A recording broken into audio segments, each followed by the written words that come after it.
په پنجشیر ولایت کې د ملګرو ملتونو د عمومي منشي ځانګړي استازي روزا وطنبایوه او د پنجشیر والي ترمنځ ناسته ترسره شوه. په یاده ناسته کې د امنیت په ډاډ، اقتصادي پرمختګونو، د خلکو او اسلامي امارت ترمنځ په نږدې اړیکو او له شته فرصتونو څخه په ګټې استفادې خبرې وشوې. روزا وطنبایوه په پنجشیر کې د ډاډمن امنیت، اقتصادي پرمختیاوو او د خلکو او نظام ترمنځ نږدې همغږۍ ستاینه وکړه. هغې د کانونو په برخه کې د نړیوالو شرکتونو د جلبولو، د کاروبارونو لپاره د وړو قرضو د ورکړې، د صحت پر صنعت د تمرکز او د بېسوادۍ د له منځه وړلو لپاره د دوامداره هڅو یادونه وکړه.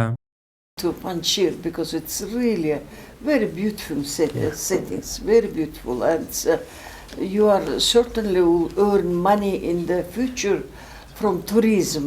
د پنجشیر والي په دې ناسته کې پنجشیر د هیواد امن ترین ولایت یاد کړ او ویل سره له دې چې په تیر کې پنجشیر ته میلیارډونه ډالر راغلي خو خلکو ته یې ګټه نه ده رسېدلې. هغه له ملګرو ملتونو څخه وغوښتل چې دې ولایت ته د پروژو د پلي کولو لپاره نورې ادارې او تمویلونکي وهڅوي. از بین بردن بیسوادی و محو بیسوادی ما کمپانی بسیار جدی و قوی داریم با هماهنگی با وزارت معارف و در سطح ولایت ما در این جلسات متعددی داشتیم که ما باید با بیسوادی مبارزه بکنیم.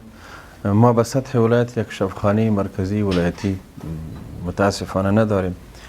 در 20 سال گذشته که باران دلار بود سر افغانستان، پنجشیر یک شفاخانه مرکزی ولایتی نداره.